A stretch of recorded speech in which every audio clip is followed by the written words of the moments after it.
Good morning and welcome. Welcome to our first Positive Links speaker series session of the year, Rising to the Moment, Leading and Working with Compassion Now, presented by the Center for Positive Organizations at the University of Michigan, Stephen M. Ross School of Business.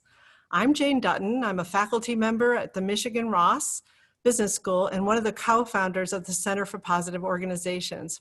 We're delighted to introduce you to this immensely talented group of people who think about, who write about, and work with compassion.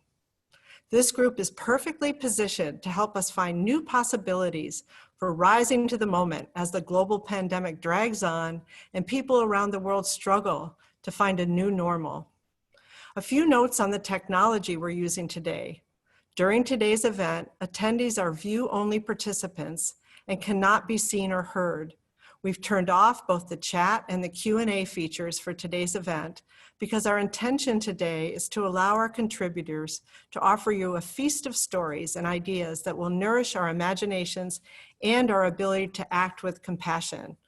We've enabled the live transcription services for our event. This feature can be turned or off or on using the Zoom settings at the bottom of your screen.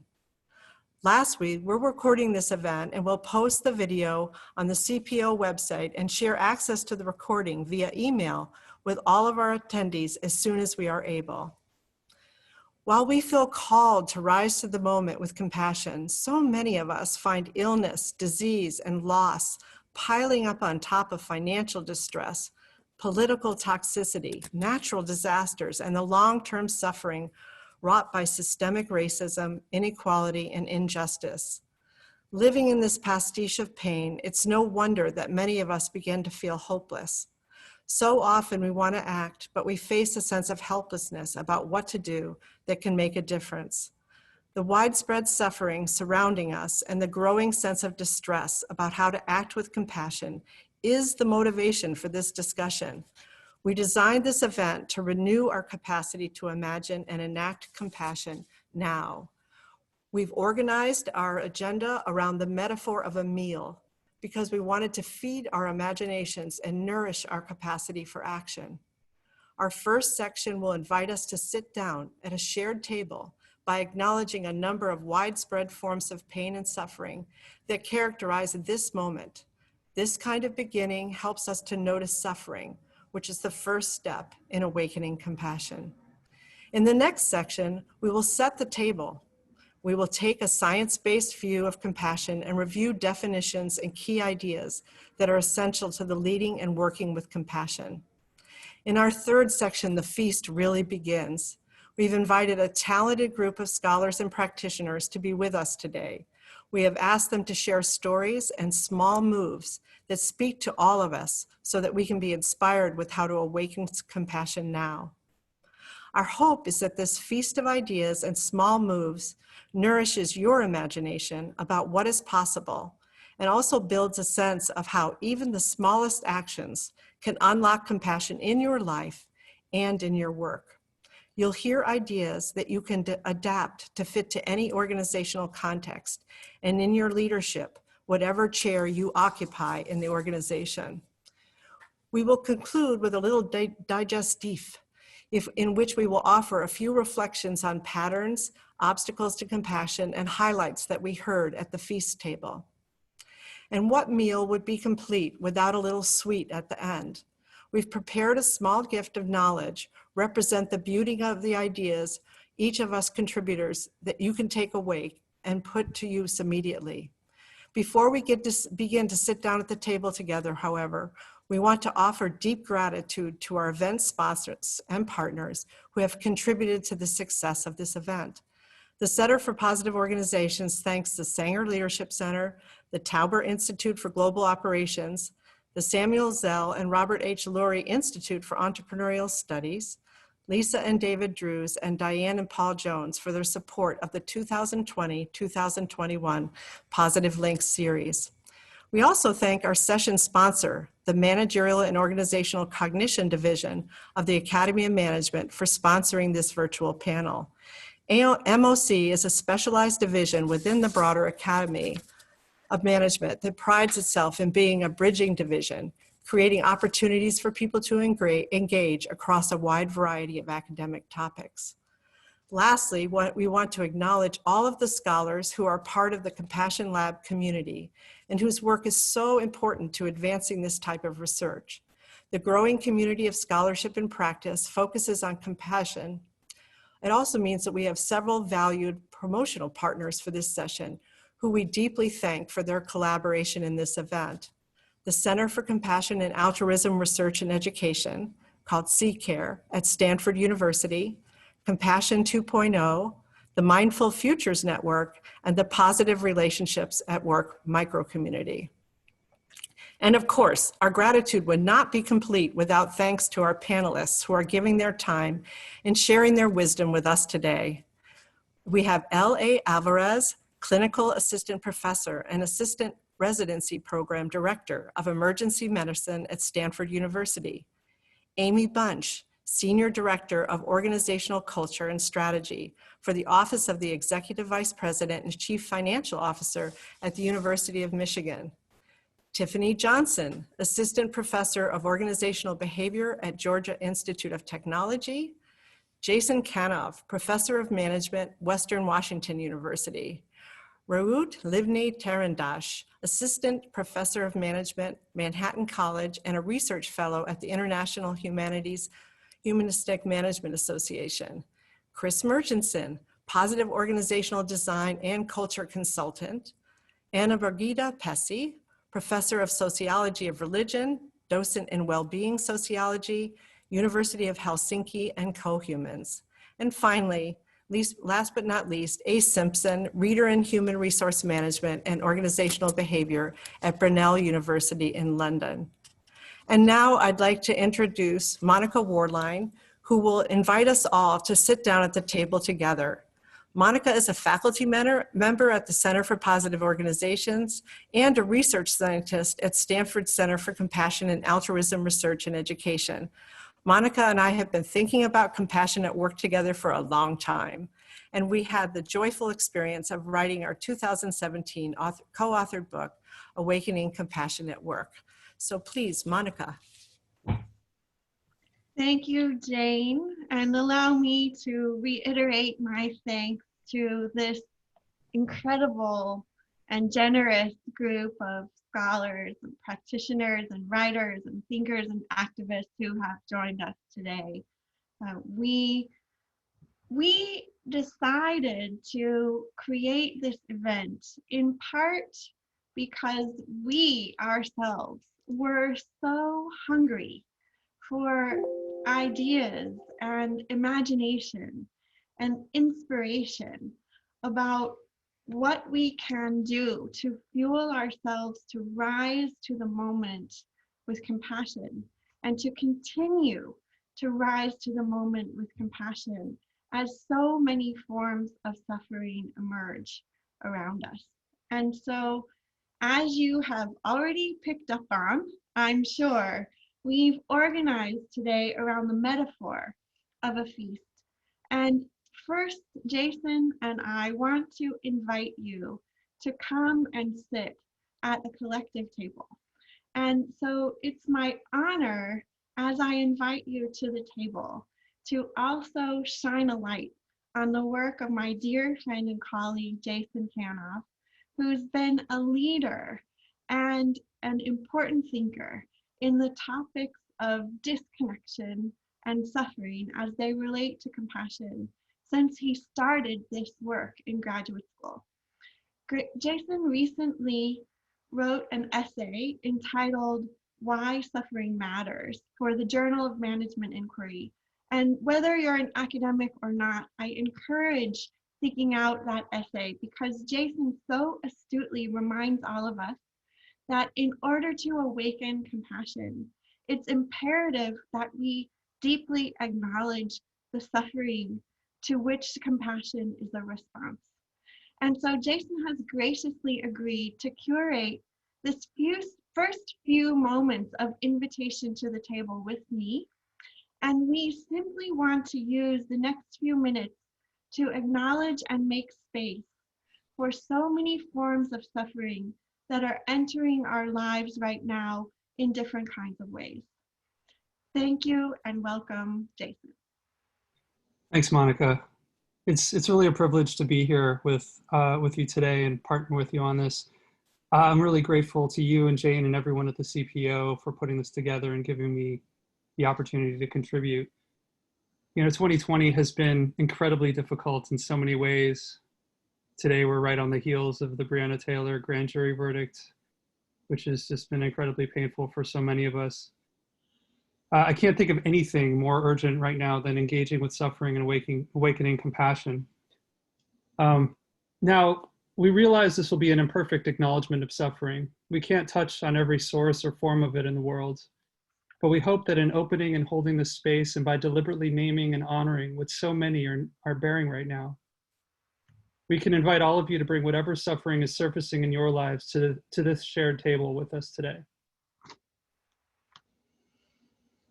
So right now, we invite all of you who are with us to just take a deeper breath and slow down for a moment. As Jason mentioned, so many of us may want to send the energy of that breath to the family of Breonna Taylor and to the city of Louisville, which has actually done a lot of work to become a compassionate city and to illustrate to all of us how much further we have to go. And if it's available to you right now, we invite you to find a space where your heart might open a bit more. We invite you to find a space where you could sit with opening to suffering in a way that feels safe and a way that allows you to maintain your grounding as you come to the table of compassion. So take a moment to close your eyes or allow yourself to sink into the images we'll share on the screen here. And take a moment to imagine suffering in your mind's eye. What do you see?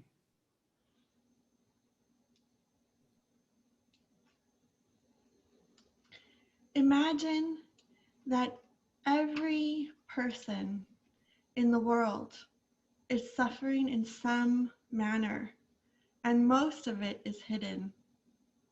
Now, what do you see?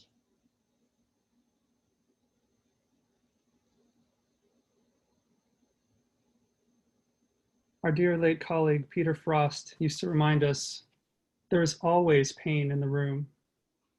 He had to remind us because we're so conditioned not to see it, and because so much of our pain and suffering is hidden. This is especially true when we enter work, school, and other professional environments. In fact, what we often see when we see people are their masks. Suffering is sometimes so stigmatized, so hidden, and so off of our radar screen that we can't or we won't acknowledge it. Suffering denies simple representations and simple expressions, and when it does appear, we easily mistake it for something else. So suffering might look like anger.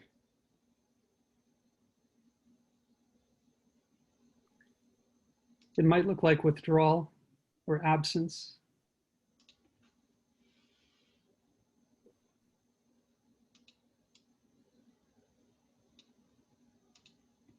It might look like repression or denial.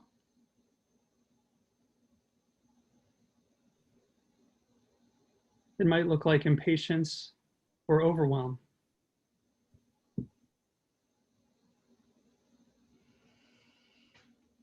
It might look like the enforced smile of a toxic, heavy happiness.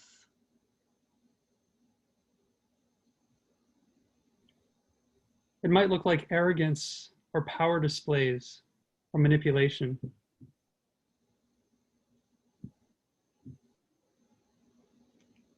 It might look like indifference or silence.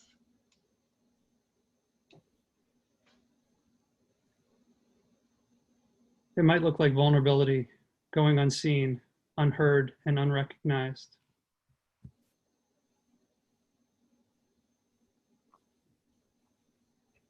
It might look like loneliness or alienation or lashing out at the unknown.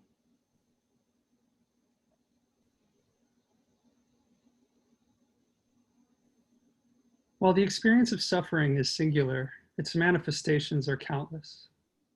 Suffering is uncertain and unpredictable. As you open your eyes and rejoin us, we hope this reflection can help you not just intellectually understand, but also feel the reality that to be with suffering is to deliberately place ourselves in the space of not knowing, because the nature of human suffering is its inexpressibility. Because we find that space so frightening and intolerable, we mostly fail to see opportunities that life gives us for compassion. And for much of what we do see, we avoid or fix or solve. And as we do so, we reinforce that we think there's something wrong with the human being in front of us who must be fixed or avoided or solved. We miss the possibility to simply be with what we can never fix, never solve, and never know how to say. It bears repeating. To be with suffering is to deliberately place ourselves in the space of not knowing, because the nature of human suffering is its inexpressibility. In being with suffering, we have to enter that space and stay in that space. We have to reattune to one another. That in itself is compassion, perhaps in its purest form. And we must also have the humility to look at the ways we cause suffering. We are implicated. Sometimes it's because we're perpetrators of some form of harm, whether we want to be or not. Other times it's because we fail to see and acknowledge others' fragility. Such not seeing can itself be so harmful.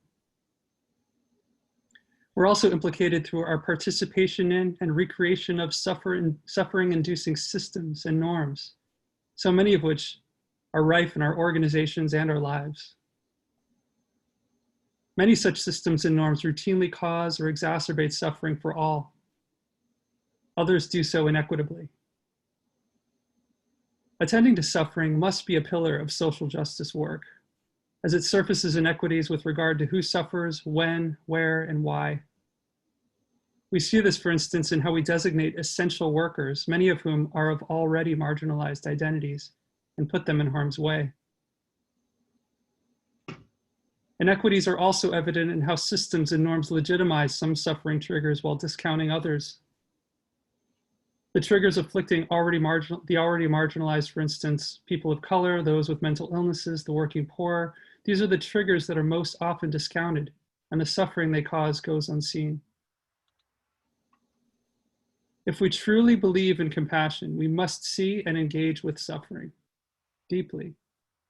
And we must also proactively call out and stop perpetuating suffering-inducing systems and norms. If all we do is react, our compassion will falter. In this sense, rising to the moment requires us to be more engaged with suffering and more agentic and expansive in our activation of compassion than we likely have ever been. Thank you, Jason. And I think it bears repeating. For me, at least, I need to hear that rising to the moment means activating our compassion in a more agentic and more imaginative way than perhaps we have ever been called to do in our lives. And so I would like to spend a moment setting the table for the feast of ideas that are coming. And in order to set the table, it's important as we hold the kind of suffering that just entered our language to also hold that compassion is a human birthright. That from the time tiny babies can discern distress in their environments, they have the capacity and the desire to turn toward that distress and to respond to it. And the desire to respond to distress as a human birthright means that we have the capacity and the agency to rise to the moment, whatever it brings us, as long as we do the work of building our knowledge, building our skill, and building our willingness to step in to what we don't know, what we can never know, what we can't hold, what we can't imagine, and to make it all a part of the domain of what compassion can encompass. So this feast of ideas is deliberately created today as a feast of stories and examples. It's deliberately designed to inspire our imaginations about what's possible, and at the same time to point to and elaborate small moves and daily actions that are available to all of us, no matter where we are, no matter what formal position we occupy, no matter what our work is, no matter whether we're deep in the throes of our own suffering and trying to make our way out, or whether we're looking around the world at the suffering of so many and wondering what we can do. And since we have designed the day as an imagination and elaboration of stories and small moves, it's really important as part of setting the table that we set a shared definition and understanding of what we mean by compassion. So you can hold this in your imagination as you listen to the beauty of the examples of compassion that will unfold. As we have already elaborated and Jason so beautifully illustrated for us, compassion always unfolds in the context of suffering. And we can't understand compassion without understanding, expressing, and noticing the suffering that's around us. So we often speak of the first step of compassion as noticing the pain and suffering that requires and demands our response. We think of compassion not just as an emotional state, the way some may define it, but in fact as a social process that unfolds in a dynamic way and can involve one person expressing compassion toward their own experience, or thousands, hundreds of thousands, millions of people gathered together in the collective action of noticing suffering, interpreting it as worthy of our time, attention, and energy, activating our concern for the well-being of our fellow human beings, and taking action to address and alleviate that suffering in whatever ways are called for and necessary and available to us. If you notice the way I elaborated that process, it can unfold in many different directions, but it always includes the 4 parts of noticing, interpreting, feeling, and acting.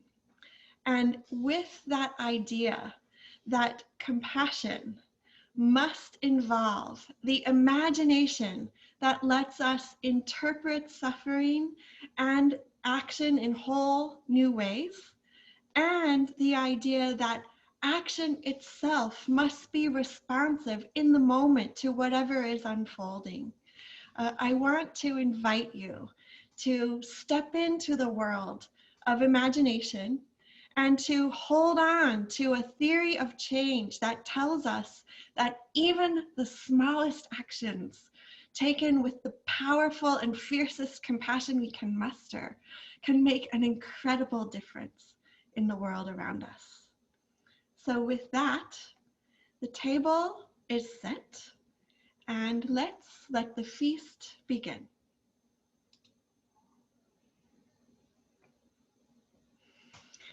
if I might invite the wise contributors who will share stories and small moves to come back with me, it's my distinct pleasure and honor for the first course of our feast to introduce you to a scholar, a theologian, and an artist, Anna Birgitta Pessi. Thank you, Monica, and thank you, Jane, and thank you, Jason. I am so grateful to be part of this fantastic feast. My story comes from Hyria, a mid-sized vocational high school in southern Finland.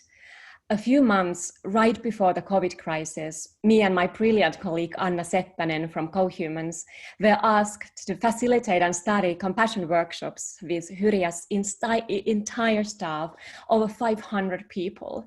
Every single person was included: counselors, janitors, teachers, cooks, administrators, etc. And we were privileged to run with them workshops in small groups, 4 hours each. And the high point of each workshop was to co-create and develop concrete tools to promote compassion in every day of their organization. So, what did people create? The people at Hyria were amazingly creative. They invented more than 100 ways to make compassion real for them. But there was one over-the-top, most popular initial idea to advance compassion running through every single workshop. And that was, how do we greet each other in the everyday? And not only the closest colleagues, but truly everyone.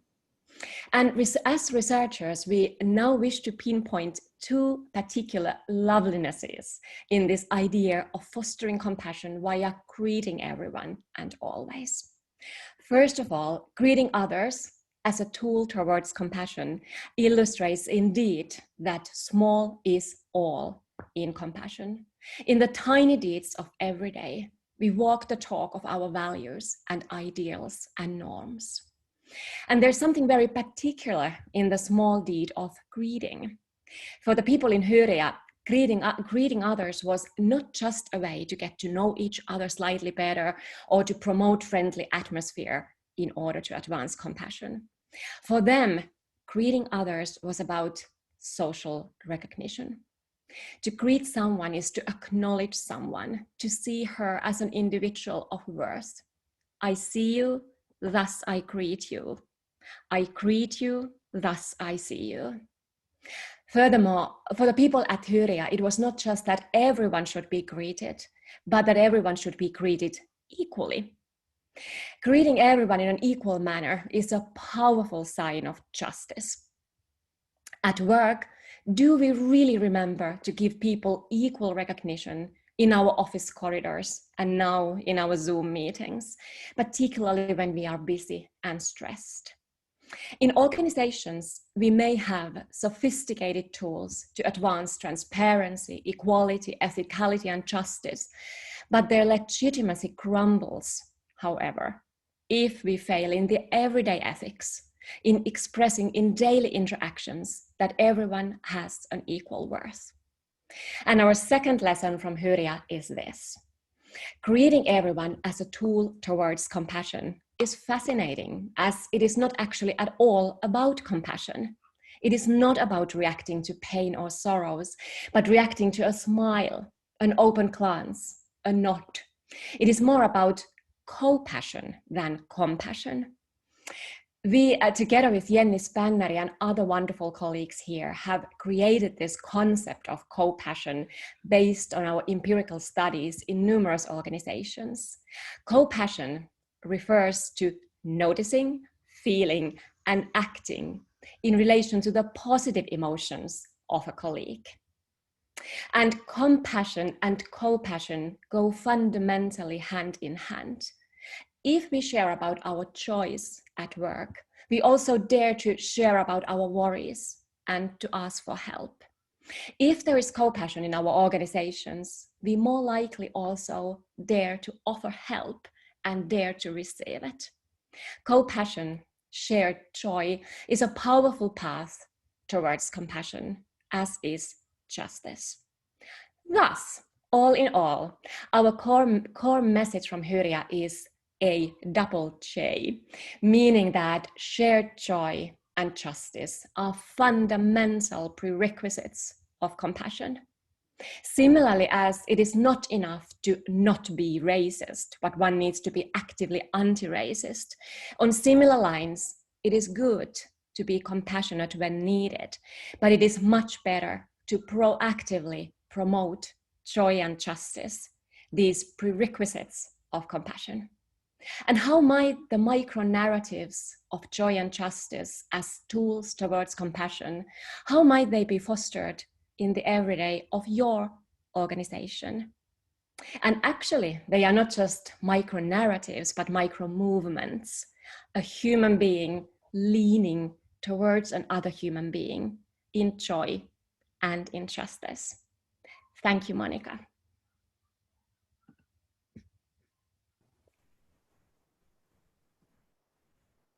Thank you, Anna Brigitta.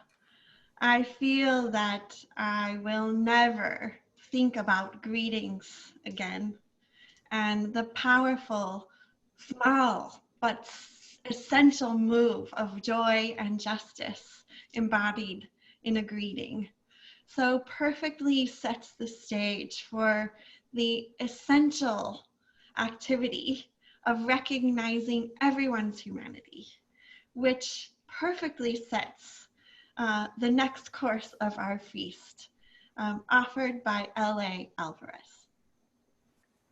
Thank you, Monica, Jane, and the rest of the production team. I'm honored and grateful to be part of this feast. In my line of work as an emergency physician, we witness human suffering at the extreme end. Often when you think of ER or the emergency department, people think of resuscitations, trauma, cardiac arrests, diseases. Especially during the COVID-19 pandemic, never have I really felt truly the impact of frontline workers and the toll of our work. So I'm reminded of an intern rotating with us during her pre-specialty training. It was a busy shift, though most of shifts in the emergency department are busy. We were taking care of several patients, no different than any of the other nights that we've worked. I'm a nocturnist, so I just work nights. And a few weeks later, I came back to work and received this thank you card. It was from the family member of a patient that we took care of. I still remember getting that letter. You see, in the emergency department, we rarely get letters from our patients. Usually the team upstairs during their hospitalization, or the surgeons who did the surgery, or the patient's primary care physician get those. The ED is simply just part of their transition of their care.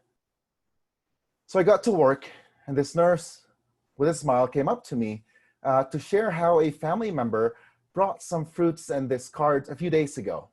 Of course, they ate the fruits because I wasn't working then. And she was so excited to give me this card. I opened it. The son wanted to take this time to thank me and my intern for what we've done. I honestly didn't even remember the patient then. The son shared that his mom has died during the hospitalization and that he and his family remembered our interactions. I remember sharing this story with the intern, who had then moved to a different rotation. She replied with this really heartfelt email of how grateful she was that I shared this thank you letter to her. She said that she's been taking care of really sick patients in the trauma service, and that my email and the thank you letter reminded her of her why. And it was just then that she noticed and wanted to share that it's what she needed to continue to take care of the many sick patients that she had in her service. I was also reminded that as an attending physician who's been doing this more years than she has, that the simple things that we do with our patients, that it's not simply the resuscitations or the heroic measures that we implement, and rather it's the sitting down and the interacting with patients and their family and how we treat them as a person matter more. Ours is the face that they'll remember during the worst days of their lives. With the COVID-19 restrictions, this has been somewhat more challenging, with PPE and the infectious disease isolation requirements. However, Patch Adams summarizes this nicely. If we treat a disease, we win, we lose. If we treat a person, I guarantee you, no matter what the outcome, we win. When I was sharing this story with Monica, she pointed out that perhaps gratitude is the gift that I want to share with you on this feast. As I finish up my training at the Applied Compassion Academy and the C-Care at Stanford, and in remembering conversations with Dr. Mariam Hamidi and Patty DeVries, I'm reminded that it's more than just the gratitude that I want to highlight in this story. Often we're so busy that we take for granted the ripple effect of our impact. I've seen so many patients in my young career so far, and the same themes come up. Everyone has our own versions of suffering, and that each one of us can find moments to connect with each other, be it by the greetings that we just heard about, and especially in my profession, to see our patients as human beings, and rather than simply symptoms of diseases. And also, each of us has the opportunity to take pause and reflect on these micro moments of compassion. So thank you for this opportunity. Thank you so much, LA, for bringing your story of your work and your residents' work and bringing the healthcare front line of the pandemic visible as such a widespread form of suffering around the world for people who are ill, for people who are losing loved ones, for people who are doing the work of caring for others in all kinds of ways and all kinds of settings. Jason talked about the suffering that's created when we aren't seen or we fail to see. And I find that your ability to not see your patients as numbers and your being seen by a patient, reminding your resident of the why of not seeing patients as numbers is so important. And the handling of that kind of suffering and that kind of grief on a day-to-day basis in an organizational context with all of the power dynamics and politics and task pressure and time pressure is so complex. And that's why I'm thrilled that we have a scholar, a thinker, a writer, and an activist who is wise about the complexity of handling grief to share our next course in our feast. Welcome, Tiffany Johnson. Oh, thank you so much. I'm already inspired by the stories that have been shared. Thank you, Monica and Jane, to everyone who was helping to make this space open and brave and safe in this moment in time. So my story comes from right around this summer. I was a student and a teacher at a yoga and meditation studio here in Atlanta by the name of Sacred Chill West. And from the day that I stepped into that space, I noticed and felt that what I had been studying and hoping for all along about equity and inclusion and being seen and being valued, no matter what kind of body you showed up in, was actually possible. It was and is, as a community, a haven for people from a range of racial backgrounds, ethnic backgrounds, social orientations, class backgrounds, gender. It was beautiful. And like many businesses that we know during the time of COVID and the pandemic here in the US, and I'm sure around the globe, many businesses had to make the tough decision to close. The community lives on, but the physical space is no longer. And once again, in the way that this business and their owners decided to close taught me. The way they close is and has become a microcosm for how we can honor the transitions the endings and the beginnings that we have been experiencing and that we're currently experiencing in this very moment. They taught me how to honor transitions by being fully awake and present in the moment. That pausing with people in the space between is such an important part of our process of enacting compassion. Among many of the steps that they took in closing that taught me, I'd like to just share one of them with you today.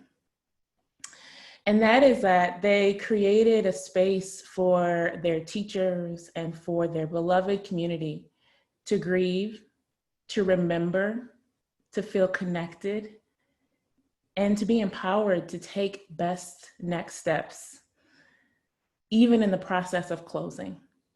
They offered a space where we were all invited to manage a range of emotions within an hour, right? And they did it, excuse me, so skillfully, and I think in a way that they could probably speak to more fully and articulately, but it was really, really beautiful to be able to be in that virtual space together and feel that kind of emotion and be able to remember with each other and grieve and experience joy with each other. In a day and age where we often opt for numbing out via work, via busyness, via staying in our head instead of being in our bodies, via meetings and calls, in a day and age where convenience is found in rushing through and past endings, through and past loss, where it's convenient to rush past and through hard news and real truths, right, about racial injustice, systemic oppression, about the fact that a wall can receive more dignity and respect than a Black woman's body by the name of Breonna Taylor, about the hard news and the hard truths about our environmental dismay, our healthcare crises, about the lives that we are continuing to lose. They embodied the truth and taught me what it feels like to be fully awake and present to what I was feeling in that moment, to what we were feeling in that moment, by simply inviting me and us to pause. They also taught me that in order for us to do this effectively with others, to offer space for others to pause, we have to do it effectively with and for ourselves. Just like Monica and Jason offered us the opportunity to do at the very beginning of our space together, right? How moving was it to be invited into a space where we could pause and reflect on suffering in order to take the next steps for compassion. It has been said that Breonna Taylor's body laid there for 20 minutes unattended. It has also been said that none of us are free unless and until we are all free. So I'd like for us to take and practice the pause by taking about 20 seconds to acknowledge the times in which we have felt unattended, unseen, unacknowledged, devalued in our own workplaces and our own communities. Let's take 20 seconds of silence now.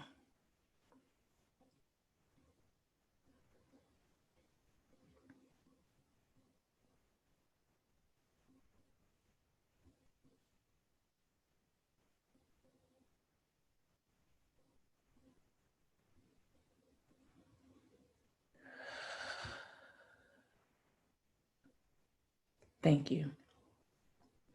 As Jason and Monica talked about at the beginning of our call, rising to the moment requires agentic action. Compassion requires agentic action. And sometimes the next best steps, as Octavia Rahim says in her first book, Gather, sometimes the next best step is to pause. Thank you.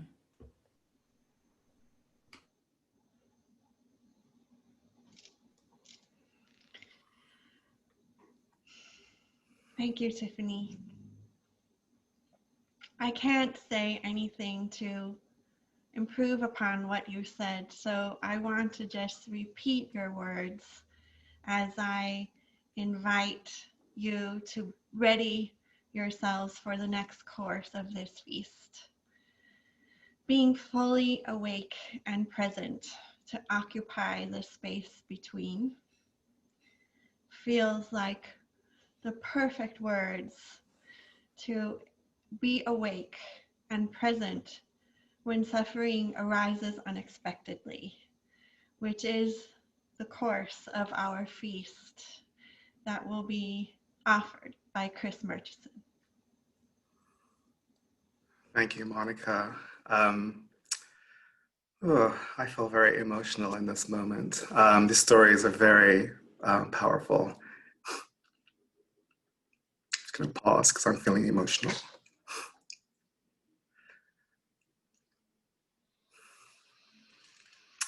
So a lot of organizations that I work with, a lot of them are corporate clients, some of them are nonprofits or philanthropy, but many of them love this idea of us being able to bring, or employees being able to bring their authentic or whole self to work. I think it's a wonderful aspiration. And I have to say in my work that that invitation is hard for people, that expressing emotion at work can be very challenging for many and feel very uncomfortable, especially during these times right now. Choosing the courage to express yourself emotionally at work can leave one feeling very vulnerable. And I have seen firsthand as a consultant and as an employee that when you take the courage to express yourself vulnerably, to bring your authentic self, that sometimes your colleagues don't know how to respond. I've seen teams try to hush the emotion by saying things like, oh, don't cry. I've seen them trying to solve it with a quick solution. It'll be all right. I've seen people try to diminish it unintentionally by saying maybe it's not so bad, or just hurry up, buy it, or skip over it altogether out of awkwardness. And so my story kind of comes out of that space of a moment that I experienced recently, where I felt a micro move was made that actually created a pause that felt very powerful. So I was facilitating a board meeting about 3 weeks ago, and it's a group of executives in this meeting. And as we do normally, we were doing a check-in. The check-in question was kind of a nondescript, kind of how are you doing kind of question right now. Maybe not so nondescript in the complex times that we're in. But as people were going around the virtual circle, one member, an African-American leader of a major organization, shared how he as a young man had been held at gunpoint by the police and found himself face down on the pavement, feeling quite helpless. And how the trauma of the murders of George Floyd and Breonna Taylor and countless others brought that memory from years ago just immediately to the surface for him. And he was finding it very difficult to show up authentically at work because the emotions were so raw for him. The memories were so raw. But in our meeting, he chose to share that emotion with us, to trust us with that. There wasn't an awkward moment, and he had tears. He himself was quite emotional as he shared this. There was a quick moment where I kind of wondered what might happen next. The person who was next in the check-in rounds very wonderfully asked the group to pause. She said, can we just stop for a moment and just absorb what we've just heard and support our colleague for sharing this with us.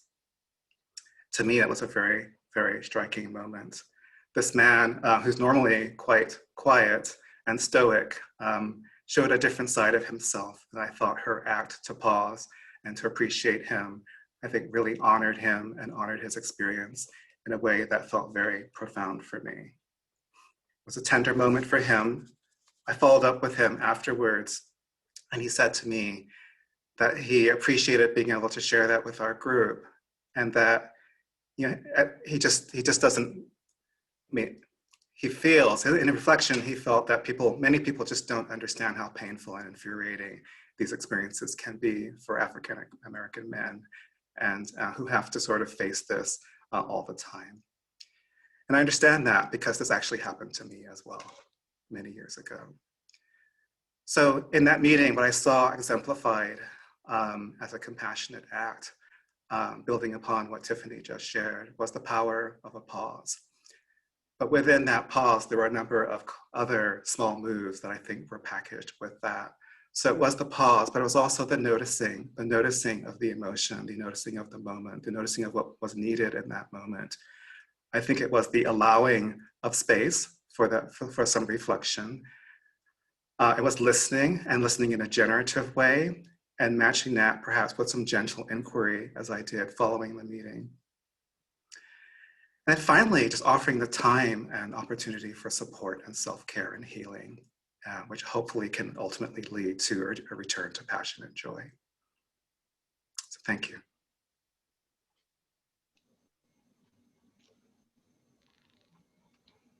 Thank you, my dear colleague and friend, Chris.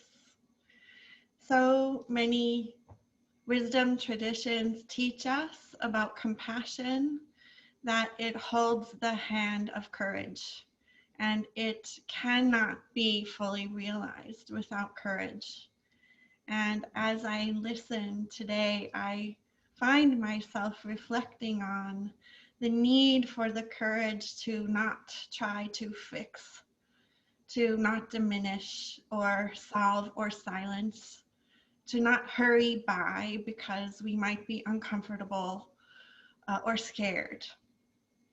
And so many times in my life and many of your lives too, I'm sure you have been told that compassion is weak and soft and fuzzy, and what good could it possibly do in the context of this injustice, or what good could it possibly be in the hard-hitting world of business, or what good could it possibly do when there's so much suffering in the world? It seems to swamp compassion.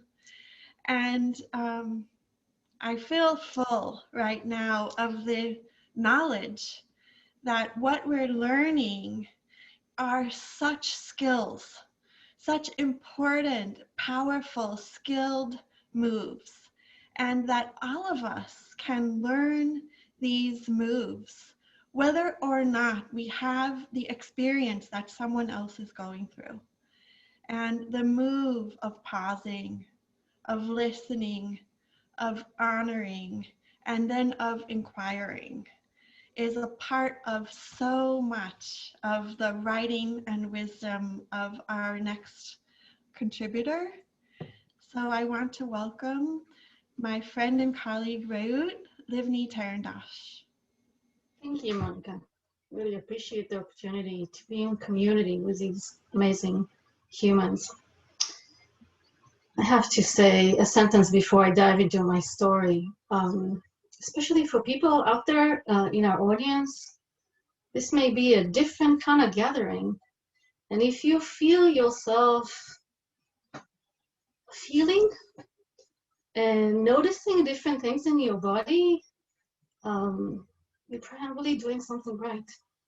I think compassion is hard work.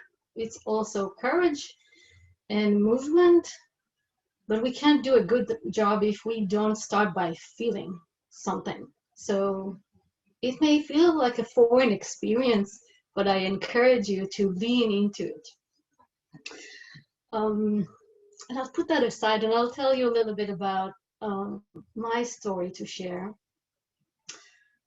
I spent years studying compassion in a summer camp for kids affected by their parents' cancer. It's in this unique context that I first saw new insights, important kind of moments of learning about compassion and hesitation. I want to share a story about Buzz, who was one of our volunteers in this camp. He is a tremendous, generative, smart, kind person who came to camp to make a difference. He was invested in coming to camp, spending his time to try and create comfort attempt to alleviate the pain in the lives of children who are mourning parents who might have passed away from cancer or are dealing with their struggle through cancer. Through a many conversation, it was also clear that despite the fact that Buzz came to camp with a strong motivation and interest to kind of move the needle, at the same time, he wasn't sure that he would be able to do so. And as we talked about the reasons that drive him to hesitate, to feel self-doubt, it seems like the same story came back again and again. You see, this guy came from a fortunate situation. He never had any family members struggle with cancer, was fortunate enough not to have lost anybody to this horrible disease. He kept asking himself, could he truly, legitimately, even attempt to comfort children who are suffering with this kind of distress if he didn't have any firsthand experience with this kind of pain? Now, if you're going to be honest about it, many of us have been in this situation or similar situations where we attempt to meet people around us, try and respond to them compassionately. Maybe we are trying to comfort a colleague who's dealing with cancer, a neighbor who lost their job, an acquaintance who's dealing with racial injustice and discrimination. But is it truly accurate to assume that our lack of experience makes us ill-equipped to support others? It's with this specific question in mind that we designed and ran a series of studies looking at different types of distress. We looked at illnesses, we looked at distress that evolve around job loss and demotion. We looked at social exclusion, struggles that are unique to first-generation college students and undocumented immigrants. We asked people who are currently enduring distress to reflect and try to identify what of the responses that were offered to them made them feel more comfort, made them feel stronger, more capable to deal with the pain that they're experiencing in their lives. We found really surprising results. When we asked people who are currently enduring distress, we found that they rated responses of people like Buzz that have not endured similar distress before to be more comforting than responses from people who have endured similar distress before. Now, if you're with me, you might be asking, well, how could that be? Don't we need to walk in somebody's shoes to be able to offer them support and comfort? When we analyzed the data, we discovered something interesting, and we found that there was a tremendous difference between responses of people who previously endured such distress and people who have not. We found that people like Buzz, who have not endured such distress, were other-focused rather than self-focused. They centered their attention around the sufferer. They validated that sufferer's pain. Because these individuals didn't have their own past story to draw on or focus on, they leaned in with curiosity. They embraced the fact that they did not know. They asked more questions. They listened more attentively. All of these moves help them create a more customized, more tailored response to the sufferer's distress. Now, I'm excited about these results for a number of reasons. One of which, the humble one, would be that I can more comfortably now lean in and whisper in Buzz's ear, "You got this." But really, more so, I'm encouraged by these findings because those call us to think about the many of us who are standing at the sideline, who fear will do more harm than good when we respond to people that are going through distress that we have not experienced before. This is the moment for us to realize that we can rise to the occasion if we embrace other people's pain with validation, with inquiry, lean in with curiosity. I want to end by asking you, where in your life have you been hesitant to reach out compassionately to other people? And I hope you are willing to take on these 3 takeaways. Think about how can we validate other people's distress? Can we lean in and ask questions when we realize we do not know? Can we do that with curiosity? And when we will take those on, I trust that we'll be able to seed and amplify compassion in your lives, in your organizations, in your communities. You'll be amazed of the ripple effects you can create in the world. Thank you. Thank you, Ruth. Thank you for the reminder to breathe. Thank you for the reminder of our embodied experience and that it has wisdom to pay attention to. And also thank you for the reminder that we have what we need to act with compassion and also to mobilize other people who are called to want to act with compassion. And that is the hopeful dovetail of that course of our feast that opens the door to a truly inspiring story of mobilizing compassion. That's our next course offered by Amy Bunch. Thank you, Monica, and thanks to all of you. I'm so grateful to be here and hear all these really inspiring stories. Just to provide a little context, I work at the University of Michigan. I work in the division that reports up to the Executive Vice President and Chief Financial Officer here at the university. We have about 2,700 staff that work in our area. Most of them really work behind the scenes to keep the university going.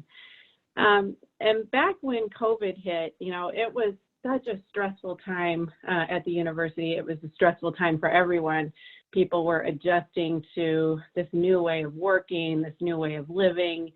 And, everyone was adjusting to this rapid, what felt like a daily pace of change. And, because it was a pandemic, it was also incredibly scary.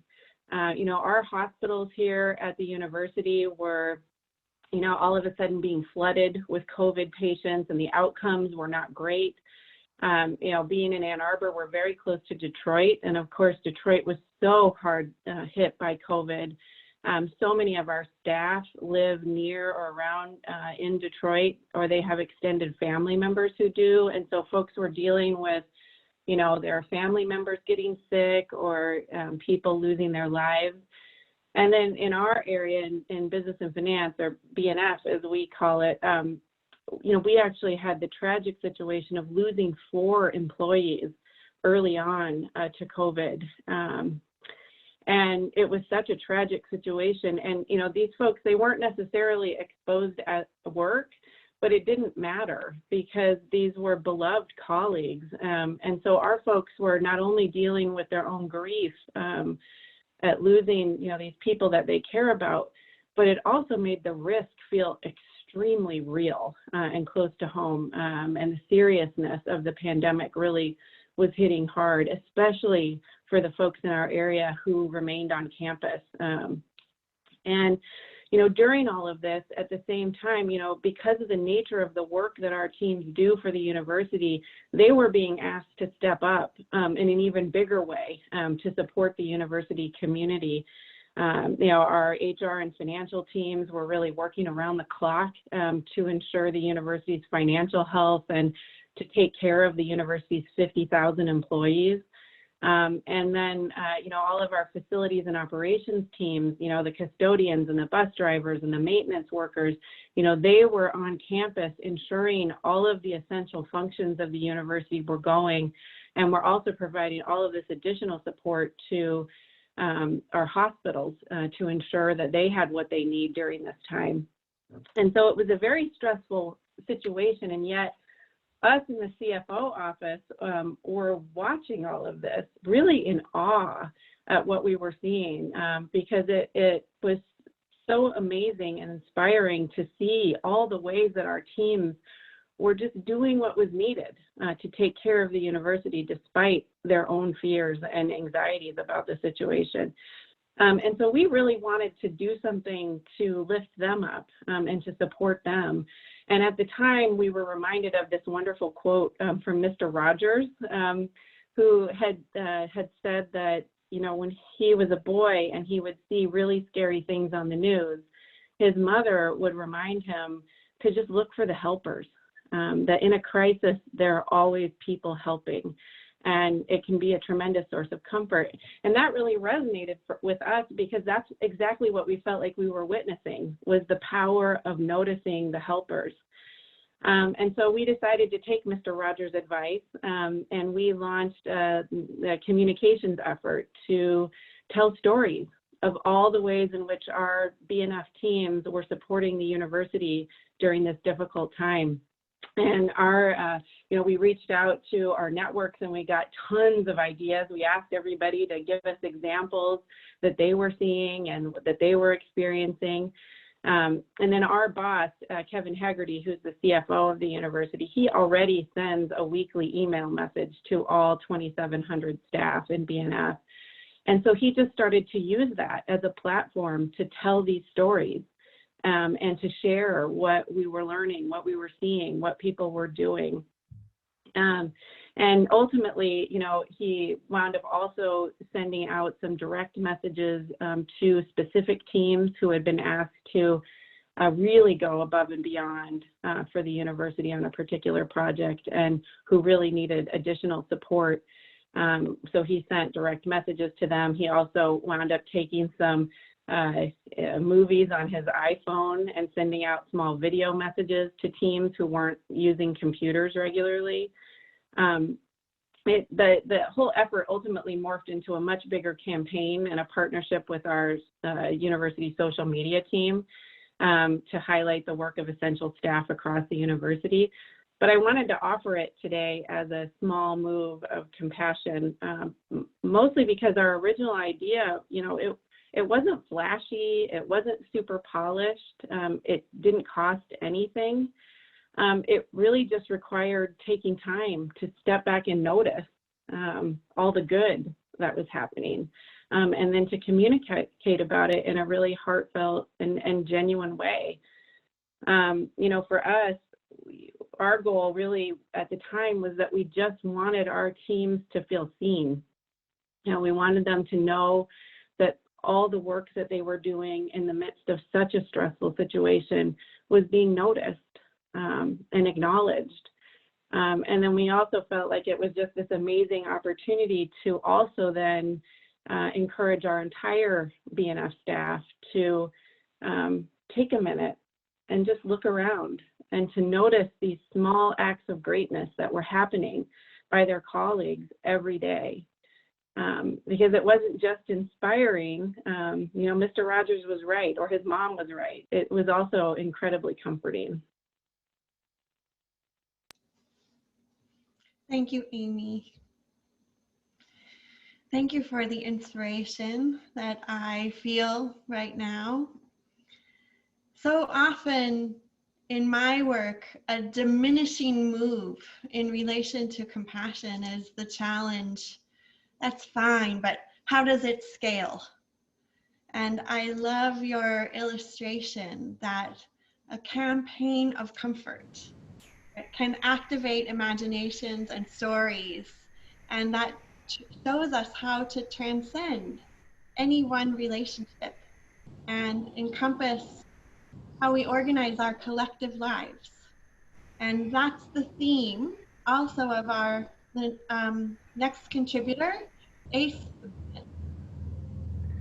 Thank you so much, Monica. Thank you, panelists, for such inspiring accounts. I've learned so much today, and I'm feeling so nourished with these dishes that you have been serving. Thank you also, Jane, Monica, for curating, for organizing this incredible meal. And participants, I see there are 413 participants online. I want to acknowledge all of you for being here and for being interested in learning and hearing these stories, nourishing your own compassion. I'm becoming more familiar with these online discussions. So this is a large group here, larger than my teaching. I lead a small group of friends. We connect every week in a similar type of format at a much scaled down level. And we start with gratitude shares. And so at the beginning of the pandemic lockdown, one friend expressed gratitude for her job. Not that she had a job, I mean, she appreciated that as well, but she said, I love my job and I love my company. And so as an organizational scholar and head of a human resource management program at Brunel University, London, my ears naturally pricked up, as I'm sure yours would have. How often do you hear people say, I love my job, I love the company I work for, I love my boss? So I really wanted to know what was going on here, why she loves these things. And so she told us about the response of her organization to the pandemic lockdown. She said that her company had launched a compassion project, which made me even more curious as someone who studies organizational compassion. So I asked her for as much information as possible, offline, of course, after our small group discussion. And I followed the story through the course of the pandemic. So she works for an organization called NRMA. That's the Australian National Roads and Motor Association, one that operates to one state. It's national, but they actually operate in the state of New South Wales. It's owned by 2.6 million members. They operate 400 patrol vans. They provide roadside assistance, insurance, and other such things. But they've expanded over the years. They also own a travel lodge hotel chain across Australia. They own Thrifty Car Rental in Australia. And then they own a travel agency, Adventure World. So as the COVID lockdowns were announced, this organization, MRA, found itself overfit. It had too much capacity for too little demand, in the sense that people are all shielding in their homes, and there's no one, I mean, few people on the road. So what do they do with their 400 patrols and their call centers and all of these resources that they have that are lying dormant, so to speak? But the organization decided care is in our DNA. And so they decided to conceive of ways to repurpose and redeploy their resources to contribute to another type, or in providing another type of care in a different context. So what's quite incredible is in recognizing this core identity, they said care is in our DNA. They were able to recognize they're more than just a motor association, they're care providers.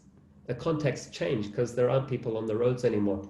And so their emergency call staff and facilities were redeployed to support the Red Cross in making well-being calls to people who were in quarantine or in self-isolation to check in on how they were doing, if they needed further information or resources to help them in that difficult time. Their patrol vans and staff were redeployed to assist the Pharmacy Guild of Australia in providing medicine, a medicine delivery service to vulnerable people who are unable to leave their homes.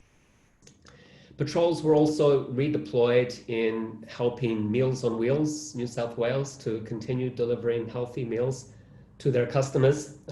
Generally, they were elderly people living with disability. And their car rental, Thrifty, provided free vehicle rentals for 30 days to emergency workers. And they gave particular priority to essential workers in the healthcare industry. Furthermore, travel lodge locations were made available to provide accommodation to those that didn't have homes to self-isolate in. Incredible repurposing and redeploying of resources to adjust to another type of context, a different type of emergency. But there's one more piece to this puzzle. It's like a cherry on the cake, so to speak, if we're staying with the meal metaphor. Often care organizations forget to care for the carers. But what this organization did, NRMA, it partnered with another organization called Are You OK? And this was about providing mental health support for all of their employees who were adjusting with all this repurposing and redeploying in this new context. So now you get a sense of why this friend of mine told me, I love my job. I love my organization. One of the biggest well-being boosters that any of us can undertake is to be compassionate. or seeing others, being compassionate, also boosts our well-being. And there are positive contagion effects to this as well. And so this is what was happening in this organization. And I just want to point out a number of steps here in terms of the steps that were undertaken to repurpose and redeploy for compassion in this organization. It started with a value set. Who are we? They said, care is in our DNA. And based on this identity, they were able to note that the context has changed, but our identity remains. And so the next step then is, okay, how do we keep providing care in a new context, in this pandemic context? And from this, they were able to imagine so many alternate opportunities for the resource capabilities that they had. The next step then was to repurpose those resources, redeploy them to the new context, which came, well, if we look at this from a contingency theory perspective, it brings them back into fit. There's proper balance between capability and the needs that are there in the environment. And so finally, the final piece in this process that they undertook was checking in to make sure that they're looking after their own people as well through this process. Thank you, Ace, for the inspiration of the story. You have written, I know, as have others gathered here, about the competence that comes with collective action that alleviates suffering in a beautiful manner.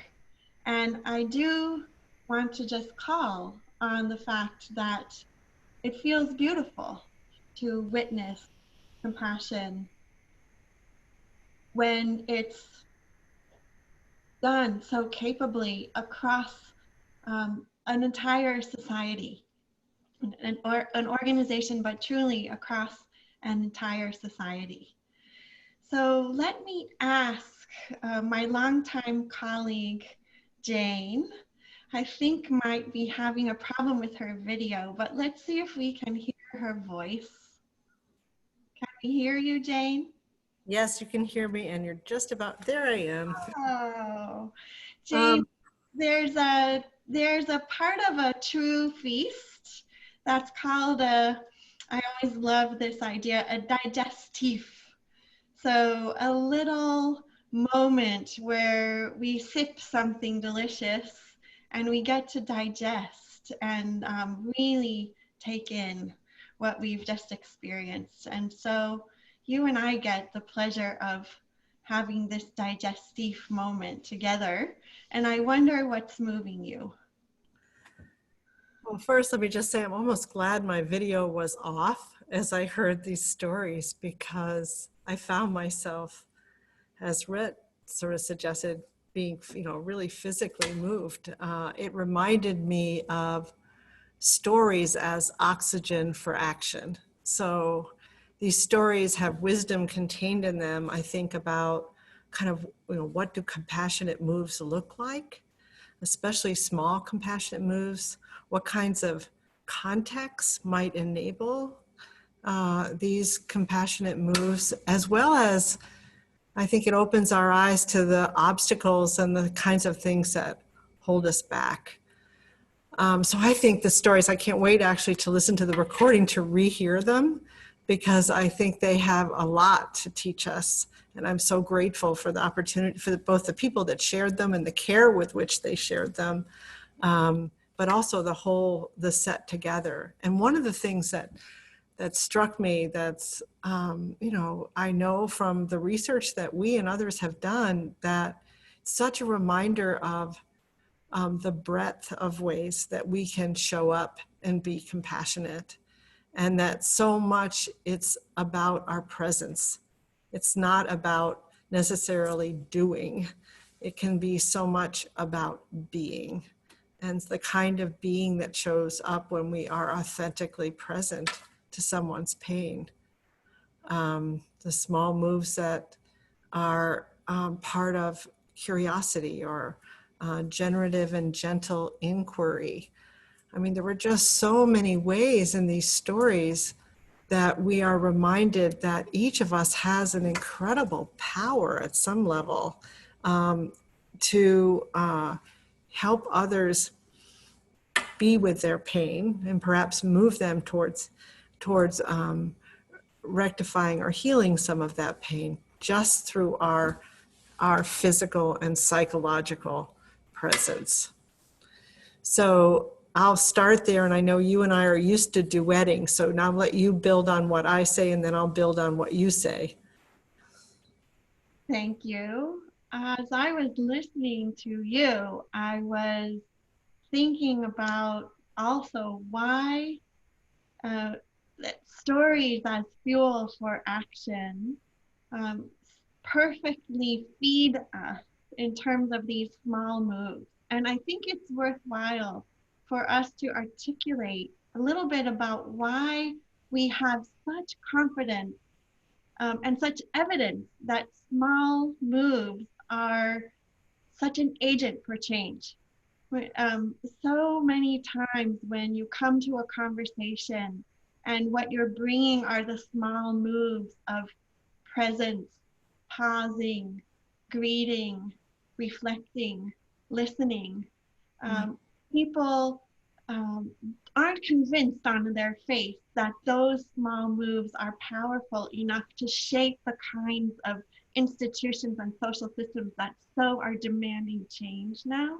Yeah. And I think what our feast reveals is that the small moves are what help the action become situated in the social structures in such a way that the action is possible of creating change. And it's actually the smallness of the action that's a part of what allows it to open space for change. But I wonder what you're thinking about small moves and context for change. Yeah, I think that we have to remember that part of what these small moves are doing is activating the strength in other people. So a lot of us get depleted or weakened by pain, but we have an incredible capacity for self-strengthening. And so partly what these moves are doing, it's not what we're doing sort of at someone. It's almost like what we're able to, through these small moves, to activate in other people in terms of, again, our physiology and our psychology, as well as how our small moves actually mobilize other people to act. The other comment I was thinking about listening to you and also listening to our wonderful presenters was, you and I have used another metaphor of soil a lot, about what's these small moves. You can think about them in terms of addressing a particular pain moment that someone is having, and several people mentioned that, but they are also tilling the soil and building the capacity of the whole to respond more humanely and in a more customized and in some ways more effective way to pain that appears in other parts of the system. So just like when a human body has a wound, when an organizational body has a wound, the pain that is appearing in different parts of an organization, if it's healthy, if the soil is healthy and it's been tilled by these small acts of recognition, of valuing, of listening, you're building a capability for compassion and resilience that transcends the individuals in really important ways. And I can't help it, because I've been 40 years as a business school professor, to also add that, that is a difficult capability for any other organization to imitate. You can't buy that capability. You can't purchase it. It is tilled in the everyday. And so it's a capability for compassion and resilience in the collective level that I think is really important for healing, but also for sustained effectiveness of any living system. And I'll just conclude my little digestive offering, Jane, with riffing on capability and mentioning what I'm so passionate about teaching, which is how to think about building that capability through the routines where the routines are improvised in ways that are responsive to suffering. And so often that seems abstract, but today we heard so many beautiful opportunities for greeting routines, for communication routines, for pausing routines and reflection routines, for check-in routines and meeting routines, for gratitude celebration routines, for mobilization routines, and for imagining and redeploying resources within the routines to meet the suffering. So it takes what is sometimes so abstract, and really the stories bring us back to grounding in what's possible. And I know you call this, and I love your phrase, grounded optimism. Yeah. Yeah, I mean, we could not be in need of more grounded optimism than right now. And I also just want to, before we close this out, also say that I think several of the stories helped remind us that there are many things that actually stop us from those small moves, because sometimes we think we don't know, we haven't had experience, we're really busy, this is going to take a lot of time. I mean, there's a lot of obstacles that hold us back. But if the ask, or if the invitation is partly just to show up, to be present, to see someone's humanity and its suffering, then I think it's a call that we can all rise to and answer to. So it's, I think, as our wonderful colleagues reappear on the screen, it's my opportunity to, just do again a bow of gratitude and deep thanks for everyone for preparing so beautifully and showing up in such an authentic way. And I know past the gratitude, Monica has sort of an ending surprise. Yes, what would a feast be, of course, without an ending of a little sweet? And so as we say goodbye to you, I want to acknowledge and whet your appetite for more to come. Our contributors have graciously offered written, poetic embodiments of the small moves that they shared today that will be shared with you in addition to this recording. And that is our small sweet and our small gift to all of you for your time and your attention, and our way of encapsulating this hope that we brought to this event of nourishing our imagination and also nourishing our capacity to act. So we give this gift to all of you with the hope that it nourishes your imagination and it nourishes your capacity to act. Thank you so much, everyone, for joining us today. And thank you once more to the beautiful storytellers who provided this feast that helps us rise to the moment.